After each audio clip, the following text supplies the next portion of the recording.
Jai Shri Krishna. Welcome to Varsha's kitchen. आज बनवली आहे बालुशाही. दिवाळी जवळ येते तर घरामध्ये कसा फराळाचा वास दरवळतो, मुलांना फराळाची आवड लागते आणि दिवाळीमध्ये आपण वेगवेगळे बरेचसे पदार्थ बनवतो. चला तर मग आज बनवूया आपण जी हलवाईमध्ये बालुशाही बनवतात तशीच बालुशाही. काही टिप्स असतात तर व्हिडिओ पूर्ण स्किप करू नका. त्यासाठी मी ते 2 वाट्या मैदा घेतलेला आहे, अर्धा चमचा विलायची पावडर घेतलेली आहे आणि 1.5 चमचा तूप घेतलेला आहे.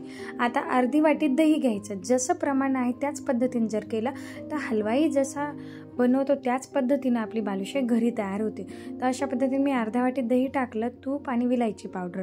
आता हे मैद्यामध्ये व्यवस्थित मिक्स करून घेत आहे. ज्या वाटीने अर्धी वाटी दही घेतलं त्याच वाटीने 2 वाट्या मैद्याचं पीठ घ्यायचं. आता हे छान असं मिक्स करून घ्यायचं अगोदर पाणी न टाकता, म्हणजे काय होतं तूप पण ते व्यवस्थित सगळीकडे लागतं. नंतर कपाने 1 कप पाणी, जर तुमच्याकडे छोटा कप असेल तर छोट्या कपाने 1 कप पाणीच घ्यायचं, कारण याचा डो जो आहे तो आपल्याला असा पातळ नाही बनवायचा, घट्ट बनवायचा असतो, खूप पातळ नको. बघू शकता आता याचा असा घट्ट डो मी बनवून घेतलेला आहे. आता याला 5 मिनटं रेस्टला ठेवायचं. तोपर्यंत काय करायचं, आपण आपली चाचणी बनवून घ्यायची. तर चाचणीसाठी मी इथे 1 वाटी साखर वापरलेली आहे आणि 1.5 वाटी पाणी वापरलेलं, कारण बालुशाहीला पाक जास्त लागतो आणि जर तुम्ही गोड जास्त खात असाल तर 1.5 वाटी साखर 1.5 वाटी पाणी टाका. अशा पद्धतीने मी 1 वाटी साखर आणि 1.5 वाटी पाणी टाकलं, 2 विलायची टाकल्या आणि केशर टाकलं. केशर हे ऑप्शनल आहे, जर तुमच्याकडे नसेल तर फूड कलर टाका. याने काय होतं, त्याला कलर छान येतो आणि दिसायला खूप मस्त दिसते. आता इकडे आपली चाचणी पण तयार झाली आणि आपल्या डोला पण छान अशी रेस्ट भेटली. आता त्याची एक छोटी लाटी घ्यायची, हातावर हलक्या हाताने गोल करायची. जास्तही गोल नाही करायची, कारण काय होतं त्याला आपल्या जे बालुशाही आहे ते मग जास्त हे दिसतात. हलक्या हाताने गोल करून त्याला मधात एक छिद्र द्यायचं, म्हणजे आपली बालुशाही छान होते. आता ह्या बालुशाही करत असताना काही टिप्स असतात, त्या खूप महत्त्वाच्या असतात, त्या मी तुम्हाला पुढे सांगणार आहे. अशा हलक्या हाताने गोल केल्यानंतर पूर्ण बालुशाही बनवून घ्यायच्या. आता तेल गरम करायला ठेवलं की अवघ्या काही 2 ते 3 मिनिटातच आपली बालुशाही त्याच्यामध्ये टाकून द्यायची, कारण तेल बघू शकता आता मी टाकत आहे, तेल बिलकुल गरम नाही आहे, काहीतरी नॉर्मल कोमट आहे. तेव्हाच आपली बालुशाही व्यवस्थित फुगते, नाही तर बालुशाही व्यवस्थित फुगत नाही आणि लेअर छान येत नाही आणि बालुशाही फुटायची भीती वाटते. म्हणून असं हलकं गरम तेल असलं तेव्हाच आपल्या बालुशाही त्याच्यावर टाकून द्यायचा. गॅस एकदम मीडियम ठेवायचा, एकदम कमी ठेवायचा. कमी गॅसवर असतानाच ह्या बालुशाही व्यवस्थित परतायच्या.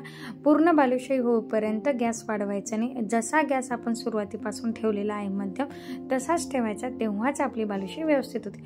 आणि ह्याच अशा छोट्या टिप्स जर आपण फॉलो केल्या तर आपली बालुशाही, आपला कोणताही पदार्थ व्यवस्थित होतो. अशा पद्धतीने बघू शकता कमी गॅसवरच त्या हळूहळू फुगत आहेत. त्याला छान असं फुगतात त्या बघू शकता. आता नंतर हलक्यात आणि जेव्हा त्याची एक बाजू पूर्ण होते तेव्हा त्याला दुसरी बाजू पालटायची. आता कमी गॅसवरच त्या चांगल्या लाल होईपर्यंत परतायच्या आणि जशा त्या कमी गॅसवर परतत असतात तशाच त्या फुगत असतात अशा पद्धतीनं. आणि त्याला थोड्या मिनिटांनी 1 मिनिटांनी हलवत राहायचं, म्हणजे त्याची पूर्ण बाजू व्यवस्थित भाजल्या जाते. अशा पद्धतीनं मी ह्या पूर्ण तळून घेतलेल्या आहे.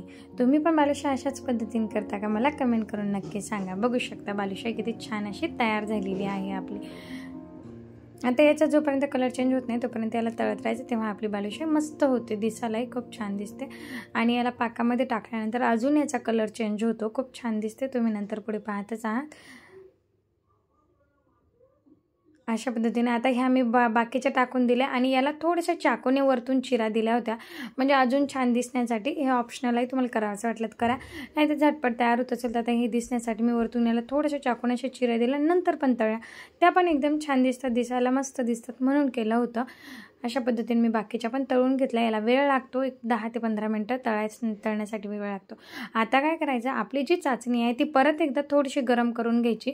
गरम चाचणी असली तेव्हाच आपल्या ह्या बालुशाही त्याच्यामध्ये सोडून द्यायची. अगदी जास्तही गरम नको, मीडियम गरम असली तेव्हा आपल्या बालुशाही त्याच्यामध्ये सोडून द्यायची आणि छान 10 मिनटं भिजत ठेवायची. 10 मिनटानंतर बघू शकता तुम्ही किती छान बालुशाही तयार झाल्या. आणि अशा छान रेसिपीसाठी लाईक, सबस्क्राईब आणि शेअर करायला विसरू नका. तुम्हाला माझ्या रेसिपी कशा वाटतात ते मला कमेंट करून नक्की सांगत जा. बघू शकता मी मग पूर्ण बालुशाही काढून घेतल्या, किती छान दिसत आहे, दिसायला एकदम मस्त, चवीलाही भन्नाट झाल्या होत्या, खूप मस्त झाल्या होत्या. तुम्ही ही रेसिपी नक्की ट्राय करून बघा आणि मग कमेंट करून मला सांगत जा तुम्हाला माझ्या रेसिपी कशा वाटतात. तर वरतून थोडेसे पेटल्स टाकले, दिसायला मस्त दिसते म्हणून गुलाबाचे पेटल्स टाकले, पिस्त्याचे काप टाकले आणि सर्व केली. अशा छान छान रेसिपीसाठी लाईक, सबस्क्राईब आणि शेअर करायला विसरू नका. पुढे मी तुम्हाला एक बालुशाही फोडून पण दाखवते. आजपर्यंत याने पाक पिलेला आहे. जेव्हा आपण व्यवस्थित तळतो तेव्हा पाक व्यवस्थित करतो.